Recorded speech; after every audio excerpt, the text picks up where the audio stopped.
Muchas gracias al grupo de alabanza por este hermoso tiempo que cual un arado atraviesa el prado, el terreno de nuestro corazón, y lo deja allí listo para que la semilla de la palabra de Dios pueda caer en ellos y llevar fruto para la gloria del Señor. Bueno, en esta mañana queremos dar la bienvenida a Luismi.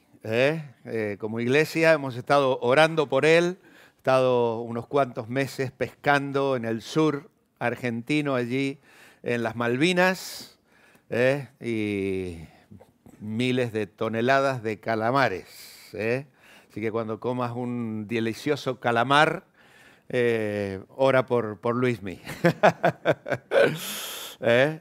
Los calamares llegan aquí y los kilos de él se quedaron allá. 18, ¿no, Luismi? 18 kilos ha perdido. Así que si alguno tiene problema con el peso, que le pregunte a Luismi cómo hacer para ir a las Malvinas. Bueno, muy bienvenido. Gracias a Dios que el Señor le ha guardado y hoy está con nosotros otra vez aquí con su familia. Hemos de seguir orando por ellos. Muy bien, pues nuestro tema esta mañana, como veis, es conectados al cielo. Aunque en los devocionales, luego en la semana, vamos a hablar de Natanael y hoy diremos algo acerca también de la integridad, un hombre íntegro, uno de los discípulos que destaca por su integridad, pues he querido cambiar el título para este día pensando en algo muy especial, conectados al cielo. Natanael es un nombre hebreo que es similar a lo que significa Teodoro, que es griego, y que significa don de Dios. Teodoro también significa como Natanael, don de Dios o Dios ha dado. Por Juan capítulo 21 y versículo 2 no cabe duda de que Natanael fue uno de los 12 apóstoles, porque es mencionado como el Bartolomé, que aparece también en los otros evangelios sinópticos.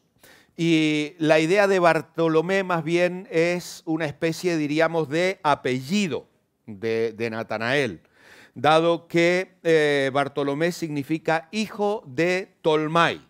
Así que podríamos decir que el nombre de este hombre es Natanael, hijo de Tolmai, o Bartolomé, Bartolmai. Sabéis que la palabra bar tiene que ver en el hebreo con hijo de. Así que este Bartolomé, lo menciono porque en las listas que aparecen los sinópticos aparece como Bartolomé, aunque aquí en el Evangelio de Juan se habla de él como Natanael y es uno de los que el Señor llama para seguirle.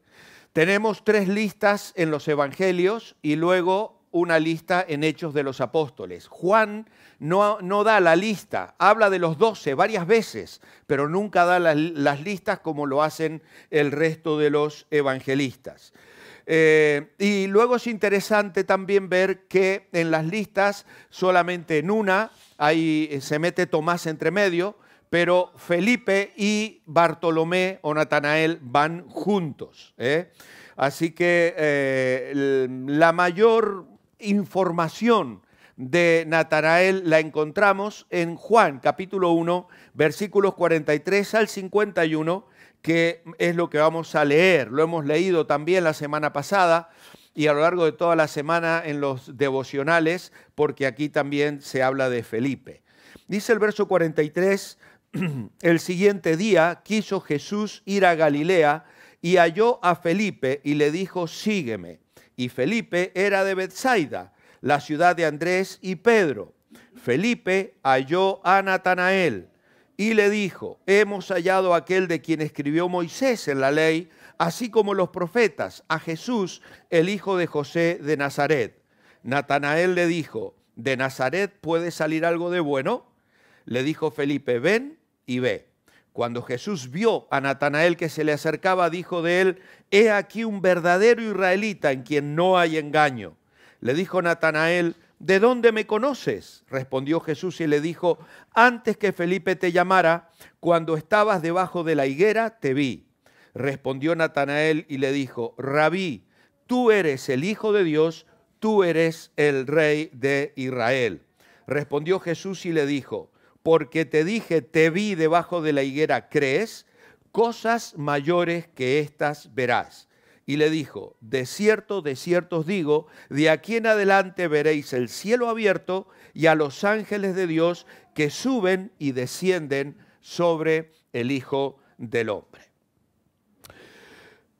Tanto en los evangelios como en Hechos de los Apóstoles nos encontramos detalles sobre el trasfondo, el carácter o la personalidad de algunos discípulos, pero no precisamente de Natanael. No tenemos mucha información de él.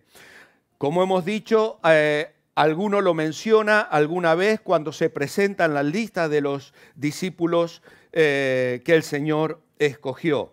Pero aquí en el Evangelio de Juan lo encontramos 2 veces. Juan es el que más información nos da de él. Ay, gracias. Están abriendo para que haya ventilación. Perdonad a los que estáis desde casa la interrupción. Bien, entonces aquí Juan lo menciona 2 veces, tanto en el capítulo 1 como más tarde en el capítulo 21, donde se le menciona como uno de los que regresó a Galilea y salió a pescar con Pedro después de la resurrección de Jesús y antes de la ascensión. Y allí en Juan 21 se nos dice que Natanael era de Caná de Galilea, lugar donde el Señor hizo su primer milagro. Lo hemos estado estudiando unos cuantos meses atrás, la transformación del agua en vino en aquellas bodas. Así que Caná era una aldea que estaba muy cerca de Nazaret, el pueblo donde se había criado Natanael. Ahora bien, la idea principal que yo quiero compartir esta mañana con vosotros y que vamos a estar trabajando también, tengo que hacer el corto de publicidad de los devocionales durante la semana, es la siguiente. Una de las cosas hermosas de la vida cristiana es la de compartir con los que amamos las bendiciones espirituales que Dios trae a nuestras vidas. Cada bendición que Dios nos da se multiplica cuando la compartimos. Bueno, podéis decirme que tal vez esta definición tiene más que ver con Felipe, ¿no? Porque al final es Felipe el que le habla a Natanael. Pero tenemos que valorar un poco la dimensión de la amistad profunda que parece existía en estos hombres que habitaban esta zona, que eran de allí de Betsaida, de Nazaret, de Caná de Galilea, y que compartían un oficio, compartían un trabajo, participaban de la pesca, pero también participaban de inquietudes espirituales que habían unido sus corazones. De ahí es que vemos a Felipe llegando a Natanael y luego Natanael dando una respuesta absolutamente confiada. Estaba hablando en términos de completa igualdad. Por eso es que he querido poner esta idea principal. Una de las cosas hermosas de la vida cristiana es compartir con los que amamos las bendiciones espirituales que Dios trae a nuestras vidas. Cada bendición que Dios nos da se multiplica cuando la compartimos con otras personas. Vamos a decir 4 cosas de Natanael esta mañana. La primera de ellas será Natanael y la amistad. Natanael y la amistad. Vemos aquí a Felipe llegando a Natanael y Natanael respondiéndole a Felipe con toda libertad las inquietudes y la sorpresa que le produce el anuncio que recibe de parte de Felipe. Ahora bien, para que haya una verdadera amistad debe haber o se debe establecer una conexión. Las personas sabemos intuitivamente si una relación personal va a redundar en una inversión sabia para nosotros. ¿O no? ¿O no? Todos podemos ver o decir la diferencia entre las inversiones bajas de un conocido que se nos cruza por el camino en algún momento o la alta inversión que podemos obtener en una amistad particular con una persona. En realidad queremos bendecir y queremos ser bendecidos. Cuando entablamos relaciones, lo hacemos porque nos interesa llegar a las personas. Y de hecho los creyentes tenemos un llamado muy especial a que comuniquemos o que trabajemos para llegar a la vida de las personas con algo más que simplemente un comentario casual. Queremos llegar a ellos. ¿Por qué? Porque tenemos una tarea importante que hacer. Tenemos un mensaje que compartir, un mensaje de vida o de muerte. Id por todo el mundo y predicad el evangelio. Ahora bien, más allá de eso, en nuestras relaciones interpersonales es probable que a veces nos sintamos malentendidos cuando trato de entablar una relación, cuando le cuento a una persona algo que me está sucediendo y de pronto me doy cuenta que la persona pasa de mí, que no está considerando lo que a mí me está preocupando en ese momento, cuando en realidad me responde a la forma en que yo he abierto mi corazón de una manera en la que yo noto que en realidad no me ha prestado atención o que en realidad no me ha escuchado. Eso realmente nos duele y eso en realidad hace que la relación no pueda prosperar. Proverbios 18 dice que al que responde antes de oír le es fatuidad y oprobio. Y la verdad es que a veces estamos tan encerrados en nuestro propio mundo, en nuestras propias cosas, tan preocupados por los problemas que afrontamos, que no prestamos atención a las situaciones y a las necesidades que otras personas tienen y que nos comparten. Y perdemos la oportunidad de echar raíces en esta amistad. Una relación productiva requiere entender lo mejor que se pueda a la otra persona, cómo esa persona experimenta la vida, particularmente en cuanto a los asuntos que tiene entre manos. ¿Qué es lo que te está preocupando? ¿Cómo te va en el trabajo? ¿Cómo está tu salud? ¿Cómo está tu familia? ¿Cómo están tus hijos? La amistad no puede florecer si no hay conexión. Todo amigo debe comprometerse a escuchar bien a su prójimo. Y esto es sin duda algo que existía entre Felipe y Natanael. Ellos estaban buscando algo especial.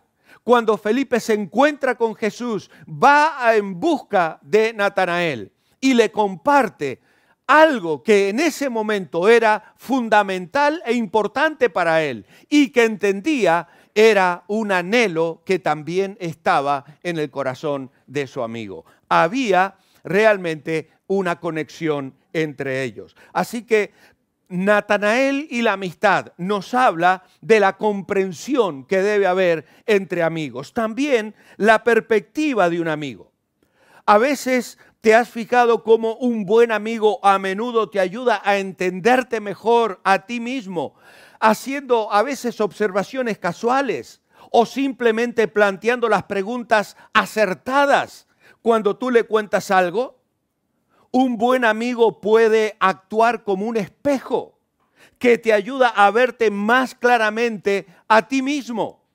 Un buen amigo a menudo es el mejor acceso que tenemos a una perspectiva externa de nuestra propia vida. Un buen amigo nos ayuda a comprendernos a nosotros mismos. Y a veces puede ayudarnos incluso a cambiar el enfoque, nuestra manera de pensar, porque ve las cosas que nosotros no vemos. Y al hacer así nos mantiene aferrados a la realidad. Todos conocemos personas que viven en aislamiento, personas que tienen sus propios procesos de pensamiento que terminan siendo como una especie de fortaleza, encerrados en su propio mundo, en su propia manera de pensar. Y no hay nadie que pueda entrar allí para hacerles ver que necesitan un poco de aire fresco, que necesitan ver las cosas desde otro punto de vista. Y obviamente que el confinamiento que estamos sufriendo y que hemos sufrido estos meses ha ayudado a que muchas personas que viven solas, que viven en soledad, estén encerradas en su propio mundo y dejen de ver que a veces las cosas se ven de una manera diferente. Los buenos amigos interrumpen esa constante gravitación en nosotros mismos y nos ayudan a tener nuevos enfoques. A veces, lamentablemente, vemos a las personas viviendo nada más que en torno a sus propios intereses, lo que les importa a ellos y nada más que lo que les importa a ellos. Y el creyente es llamado a levantar los ojos y mirar un poco más allá. El Señor Jesús lo hizo permanentemente. El Señor Jesús, ¿qué le dijo a los discípulos cuando estos vinieron y le dijeron, Señor, despídelos, que se vayan a buscar alimentos, que se arreglen la vida, el día está cayendo y no tienen dónde comer? ¿Y el Señor qué hizo? ¿Qué les dijo? Dadles vosotros de comer. Hermanos, tenemos que ser sensibles al Señor. Tenemos que ser sensibles al Espíritu de Dios en nuestra vida. No podemos vivir nada más que para nosotros mismos. El creyente es una persona llamada a dar. El creyente es una persona llamada a comunicar. Y en este sentido necesitamos recibir personas que sean amigos en nuestra vida y nos abran a nuevos enfoques en las situaciones que vivimos. Pero también tenemos que ser amigos. Tenemos que ser amigos. No solamente estar esperando que me llamen, que me digan, que me busquen, que me saluden. Yo tengo que llamar, tengo que buscar, tengo que dar, tengo que orientar, tengo que traer el consejo que otra persona necesita. Y finalmente, en este punto, la motivación de un amigo. No hay mayor servicio que podamos darle a un amigo que mantener el amor de Cristo central en esa relación personal que los une. Los cristianos que vivimos bajo el señorío de Cristo, profundizamos en la palabra de Dios para comunicar sabiduría, y lo mejor que podemos hacer es ofrecer en la amistad la persona de Jesús. Hablar acerca de Jesús. Recibir a Cristo significa recibir su palabra. Jesús equipara el permanecer en su amor con permanecer en su palabra. Juan capítulo 15 y el versículo 7 dice el Señor acá, si permanecéis en mí y mis palabras permanecen en vosotros, pedid todo lo que queréis y os será hecho. Y el versículo 11, estas cosas os he hablado para que mi gozo esté en vosotros y vuestro gozo sea cumplido. Y si seguís leyendo allí vais a ver cómo el Señor habla de la importancia de guardar sus mandamientos. Versículo 10, si guardareis mis mandamientos permaneceréis en su amor, así como yo he guardado los mandamientos de mi Padre y permanezco en su amor. Así que, hermanos, para ser un buen amigo, el mejor amigo que podamos ser, tenemos que tener un amor contagioso por la palabra, una confianza inquebrantable en la palabra, y tenemos que estar familiarizados con la palabra de Dios. Un amor contagioso por la palabra es, no podemos forzar a alguien a amar algo, pero podemos hacerle sentir el calor de nuestro amor por algo. Yo puedo comunicar ese calor, esa pasión que tengo en mi corazón. Y aquellos que me rodean tienen que percibir mi relación de amor con Dios a través de su palabra. Y eso les ha de impulsar a otros a amar la palabra de Dios. Ninguno de nosotros duda que el tema de las Escrituras y de los profetas era un tema de conversación entre aquellos hombres antes de conocer a Jesús. Felipe, Natanael, Andrés, Pedro, todos ellos eran personas que habían tenido una mente y un corazón abierto a Juan el Bautista. ¿Por qué? Porque habían abrazado en su corazón expectativas, deseos espirituales, sueños espirituales. Y lo primero que ellos hacen cuando reciben la bendición, ¿qué es? Andrés compartirlo con su hermano y Felipe compartirlo con Natanael. Y así le habla, hemos hallado a aquel de quien escribió Moisés en la ley, así como los profetas, a Jesús, el hijo de José de Nazaret. ¿Por qué hablan con esta terminología? Porque allí existía una búsqueda espiritual en la palabra de Dios, un amor contagioso por la palabra, una confianza inquebrantable en la palabra.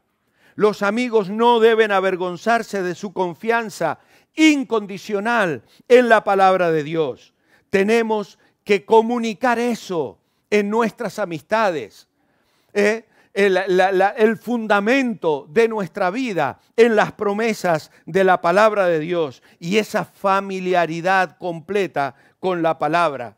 Tengo aquí unas citas del Salmo 119 que no voy a leer, pero podéis luego mirarlas en casa. Y vais a ver cómo también entrelazado entre los versículos del Salmo 119 habla de las relaciones, hablan de las personas que rodean su vida. Y cómo esas personas se gozan al ver que Él se afirma en la palabra de Dios. Y cómo Él les comunica su contagio, su amor, su pasión por la palabra para contagiar sus corazones. Porque hay una familiaridad completa con la palabra del Señor. La segunda cosa que quiero dejar con vosotros hoy es Natanael y el prejuicio. Natanael y el prejuicio. Natanael responde de una manera sorprendente. Cuando Felipe le dice, hemos hallado, y le da una serie de indicaciones, aquel de quien hablaron los profetas y Moisés en la ley, a Jesús hijo de José de Nazaret. Es como si a los del Madrid se les haya quedado anoche el Atlético de Madrid atragantado, ¿no? Un poquito más o menos así, ¿eh? Nazaret, esa fue la última palabra que le quedó en la mente, fue lo que él le quedó, la obsesión, diríamos, con Nazaret. ¿Por qué? Porque aunque era un hombre íntegro, como veremos luego, tenía prejuicios. Y los prejuicios en la Biblia son vistos principalmente como una parcialidad contra lugares, contra personas y contra ideas. A veces está tan firmemente arraigado que se rechaza todas las evidencias que pueda haber en su contra. Y entonces usamos objeciones basadas en la emoción, en el fanatismo y en las generalizaciones. Hacemos generalizaciones. Uy, los de aquí. Lo que he oído de los de allá.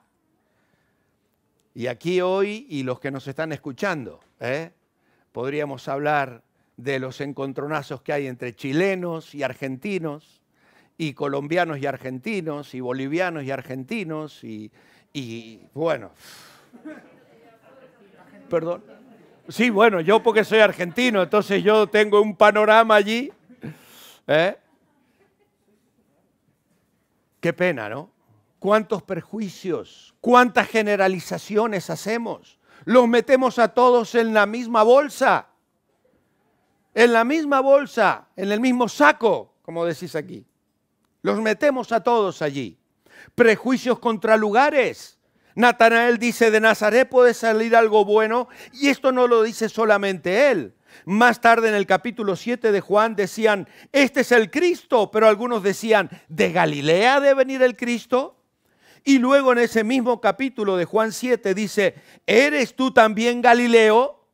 Escudriña y ve que de Galilea nunca se ha levantado profeta. Lo cual no era del todo correcto. Pero tenemos prejuicios contra lugares, contra personas. En el caso de Natanael tenía prejuicios con lo de Nazaret. Pero sabéis, Nazaret era bastante más que Caná de Galilea, de donde era él. Caná de Galilea no era nada, nada. Nazaret no era mucho, pero al menos tenía un cruce de caminos que generaban comercio y tenía, diríamos, una presencia más significativa en la zona. Sin embargo, había aquí algo que los enfrentaba, y seguramente Natanael está dejándose llevar por este prejuicio contra lugares, contra personas, y lo vamos a ver a lo largo de la Escritura a esto. Lo sufre, por ejemplo, Saúl cuando es escogido rey. Lo sufren los israelitas cuando muere aquel faraón que había levantado a José y que comienzan a pensar, estos se van a levantar contra nosotros y comienzan a dictar leyes para frenar el crecimiento del pueblo de Israel. Lo sufre muchas personas en la Biblia. Vemos a personas que tienen prejuicio por temor o por envidia. El caso de Faraón, precisamente, acerca del pueblo de Israel era un prejuicio por miedo, El caso de aquellos que no siguieron a Saúl al principio de su reinado era por envidia. Y así podríamos ver también el propio Saúl luego cae en este prejuicio cuando comienza a mirar con malos ojos a David, que cantaban David ha ganado a 10.000 y Saúl solo a sus 1.000. Y dice que ya nunca más lo miró con buenos ojos. Tuvo temor de David. Y sabéis, la palabra prejuicio o también la palabra acepción de personas, que es prácticamente un sinónimo lo uno de lo otro y que solemos hacerlo nosotros también, la expresión hebrea, griega y latina significa levantar la máscara para ver lo que se oculta detrás de las apariencias. En un sentido metafórico quiere decir prestar atención a las apariencias, al exterior, en perjuicio de la justicia y de la imparcialidad con que se debe juzgar al prójimo. Cuánto cuidado tenemos que tener en esto. Esta costumbre de mirar las apariencias es continuamente enjuiciada en la Biblia, porque sabe la Escritura el mal que de eso se deriva al juzgar según las apariencias. Y tengo una serie de versículos bíblicos que no tengo tiempo de leer en esta mañana. Lo que sí la Biblia nos recuerda es que con frecuencia Dios no juzga según las apariencias. Trata a todos los hombres por igual, a todo ser humano, a toda persona con justicia y derrama su amor y su propósito salvador. Hace llover incluso sobre buenos y sobre malos, sobre justos e injustos, porque Dios quiere llegar al corazón de todas las personas. Y entonces llegamos a nuestro tercer punto, Natanael y la integridad.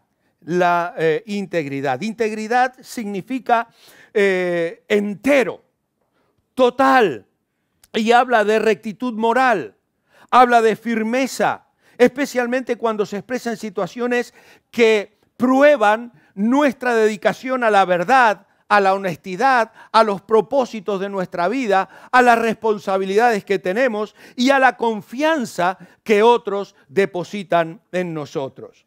Dice que cuando el Señor vio venir a Natanael, dijo, he aquí un verdadero israelita en quien no hay engaño. Como pueblo de Dios hemos hecho un pacto con Dios, hemos entrado en una relación porque Él nos ha propuesto esa relación. Hemos tomado un compromiso con Jesucristo como Señor y eso demanda de nosotros integridad en nuestra profesión, en nuestro ministerio, en nuestra labor social, en nuestra labor familiar, en todos los roles de la vida que a mí me toque jugar, tengo que hacerlo bajo ese compromiso que yo he asumido al permitir que Cristo entre en mi vida y en mi corazón. Y esto se debe mostrar en todos los hechos de mi vida. Vivir en integridad es alcanzar madurez espiritual.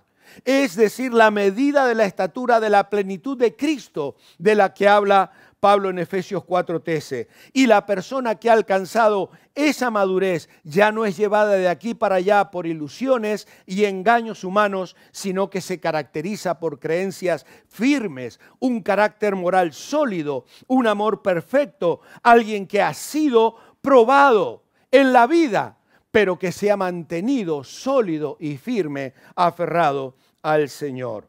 Hay también muchas situaciones en la Biblia donde vemos personas con esta integridad, incluso en momentos de integridad. Por ejemplo, Jacob. Jacob tiene ya la fama de engañador, ¿no? Y hay algunos que me están mirando de reojo, ¿no? Porque realmente Jacob también ya su nombre significa algo así como mentiroso y cosas de estas. Y engañó muchas veces. Pero luego hubo situaciones en su vida donde él fue completamente íntegro. Por ejemplo, en su trato con Labán, con su suegro. Mientras él trabajaba para su suegro le vivió cambiando los términos del compromiso, porque veía que prosperaba. Y entonces, en la charla que ellos tienen entre ellos, vemos cómo durante todos esos años Jacob se mantuvo en integridad.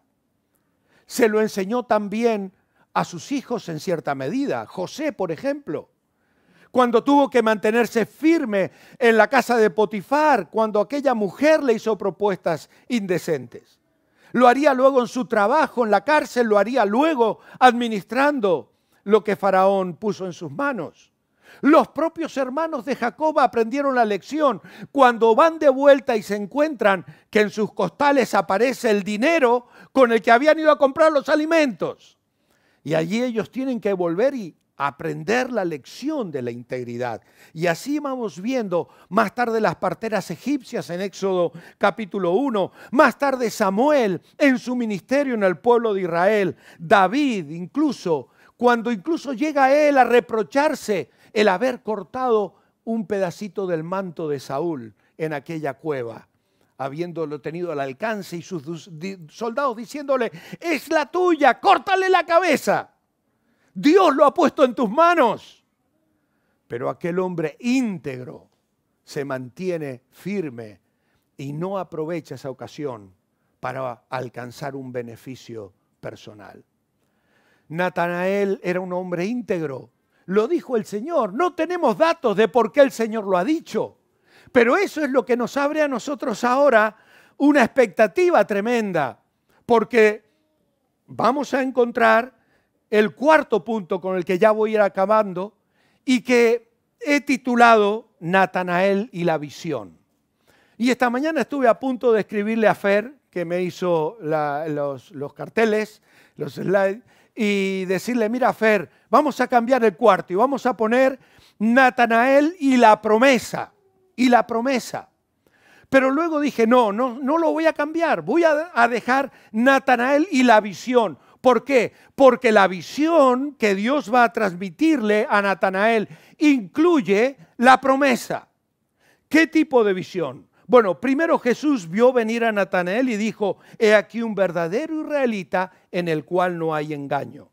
Y al decir esto de Natanael, que viene acompañado por Felipe, Jesús habla de engaño, de cebo, de trampa, de insidia. Y se ve claramente en todo este relato de la conversación con Natanael que el Señor está pensando en Jacob. El Señor está pensando aquí en Jacob, en aquel primero que le fue cambiado el nombre de Jacob a Israel. Dios le dijo, ya no se llamará más tu nombre Jacob, de aquí en adelante vas a ser Israel. Vas a ser Israel. Isaac, su padre, se había quejado del engaño de su hijo. Cuando llega Esaú con la casa y se presenta delante de su padre, ¿qué dice Isaac? Vino tu hermano con engaño, con insidia, con trampa, y tomó la bendición. El empleo de engaño a fin de obtener ventajas egoístas no solo caracterizó a Jacob, sino que lamentablemente caracterizó a muchos de sus descendientes. Y alguien dice que era tan excepcional encontrar un israelita honrado y sincero, sin doblez, que al aproximarse Natanael, Jesús exclama, he aquí un verdadero israelita en el cual no hay engaño. Y entonces se sorprende Natanael, Señor, ¿de dónde me conoces? Quiere saber de qué fuente procede el conocimiento de Jesús. ¿Sería información que le pasó a Felipe? Pues esa deducción sería falsa.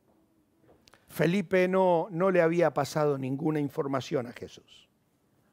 Jesús le dice, te vi debajo de la higuera. Y ahí Natanael se sorprende y se da cuenta que el penetrante ojo de su nuevo Señor se ha introducido hasta el santuario interno de las convicciones más profundas de su alma. ¿Qué es lo que había visto el Señor? Pues no lo sabemos exactamente, pero podemos deducir algunas cosas. En aquellos ambientes, en aquella situación, las casas eran lugares bastante inapropiados para la soledad. Se dormía casi en la misma habitación que se cocinaba. Si habían otras personas, era la cosa bastante complicada. Entonces, ¿qué hacían? Pues tenían higueras y lugares fuera de la casa, y esos eran sitios donde la gente iba para buscar momentos de soledad. Yo recuerdo en mi niñez, en el fondo de la iglesia donde nos congregábamos, había una inmensa higuera.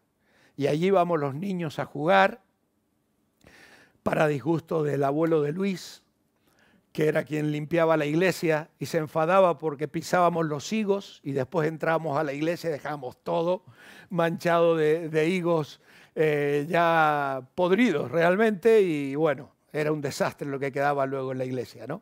Pero íbamos los niños a la higuera y nos trepábamos en ella y nos escondíamos entre las hojas. Y era un sitio, como yo vivía también ahí, en la semana muchas veces iba a jugar bajo esa higuera.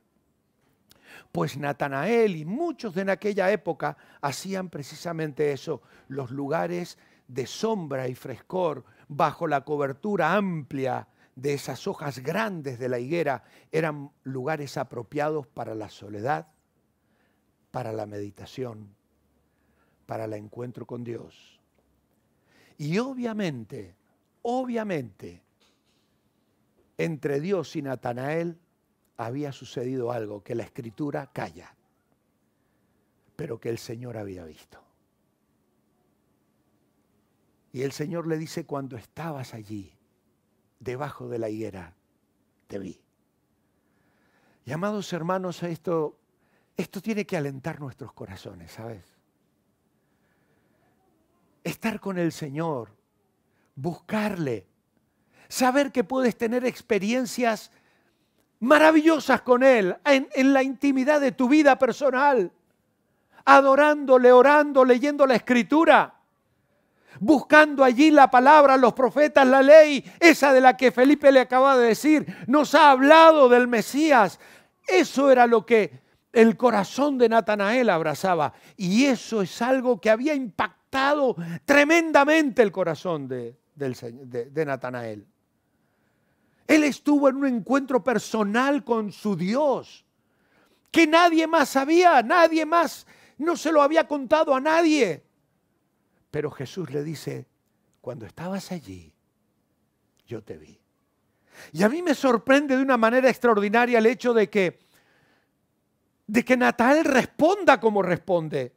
Porque la forma en que responde Natanael y dice, Rabí, tú eres el Hijo de Dios, tú eres el Rey de Israel. Eso no era algo que surgía de, me vio teniendo una oración o dando gracias por el desayuno. Natanael había vivido una experiencia que solo el Señor conocía. Para que él dé esta dimensión de respuesta, es que algo había pasado en su vida trascendente, impresionante. Y Juan, que está escribiendo su evangelio, ¿para qué? Para mostrar a Jesús como el Hijo de Dios. Una declaración que luego Tomás habrá de decir al final del evangelio, cuando después de ver al Señor resucitado, cae a los pies del Señor y le dice, tú eres el Hijo de Dios. Lo dice Natanael al principio. Pasarán los años y luego será Pedro, que luego del Señor preguntarles, ¿quién dicen los hombres que soy yo? Pedro dirá, tú eres el Cristo, tú eres el Hijo de Dios. Y el Señor le dirá, eres bienaventurado, no te lo reveló carne ni sangre. Pero fue todo un proceso de tiempo, de compartir, de ver al Señor, de aprender del Señor. Pero aquí al comienzo mismo, Natanael ya tiene una perspectiva que le lleva a hacer una declaración asombrosamente extraordinaria y que el Señor aprueba y recibe. Tú eres el Hijo de Dios. Y el Señor aún añade a esa visión la promesa. Porque te dije, te vi debajo de la higuera, ¿crees? Cosas mayores que estas verás.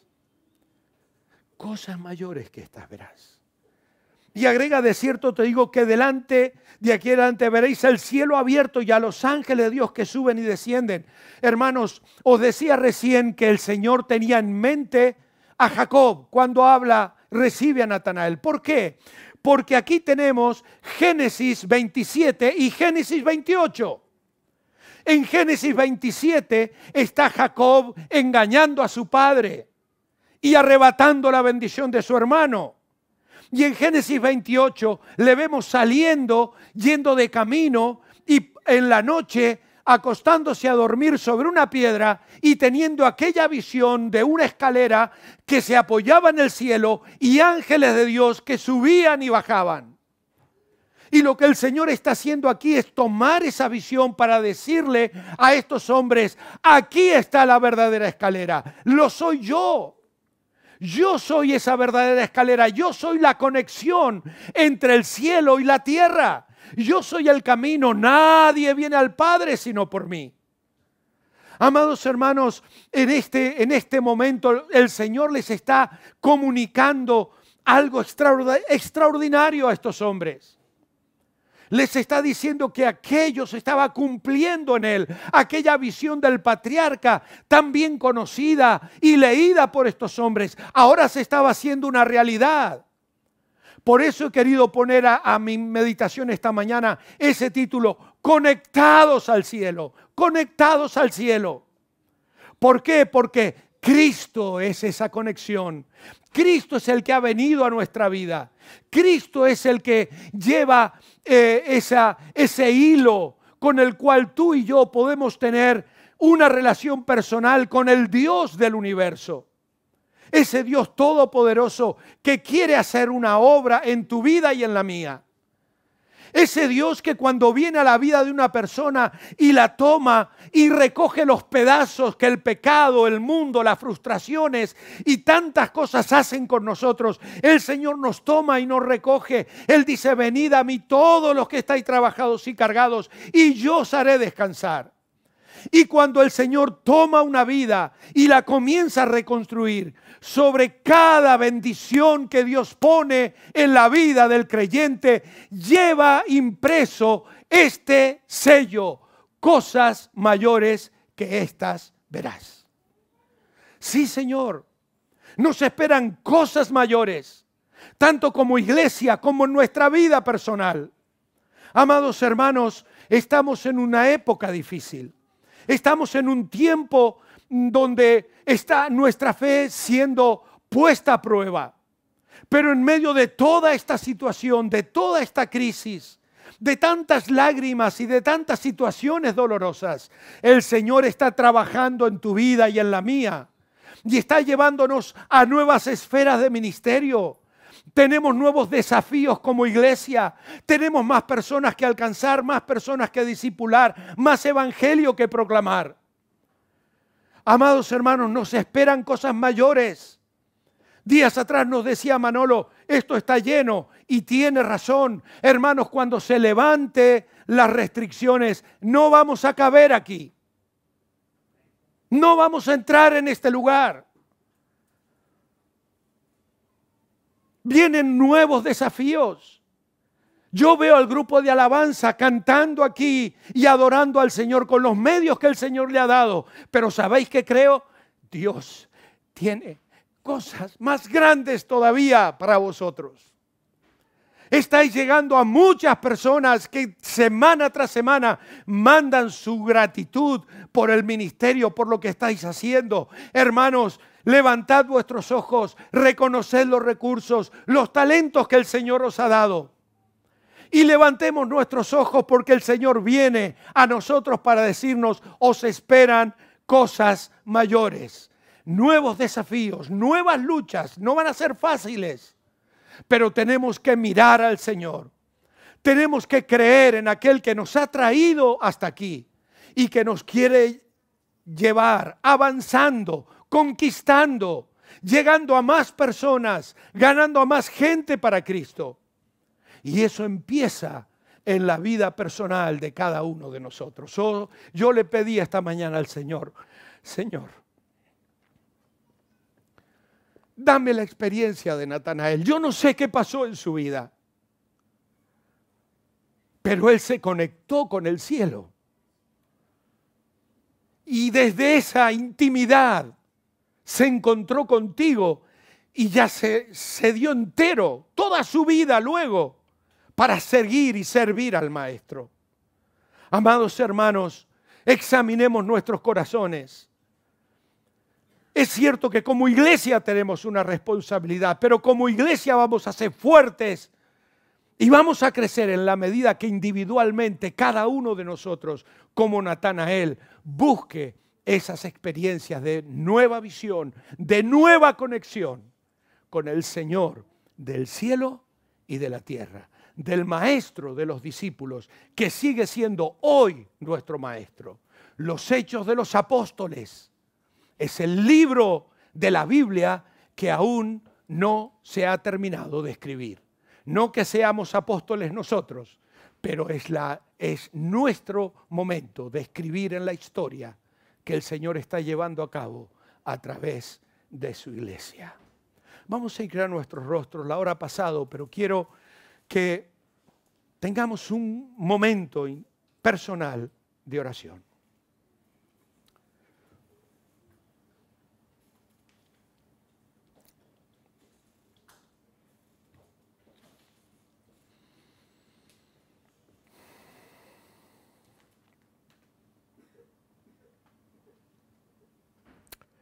Amado Señor, tu palabra nos desafía esta mañana a levantar nuestros ojos a ti. Señor, no sabemos qué pasó, qué experiencia vivió Natanael, pero sí sabemos que debió ser algo muy especial para que luego él se entregara plenamente en fe y en confianza a aquel que le decía: cosas mayores que estas verás. Señor, queremos vivir conectados al cielo. Queremos vivir cada día tomados de tu mano. Queremos, Señor, hacer tu voluntad y en fe seguirte, obedecerte y servirte cada día más y mejor. En tu nombre, amén.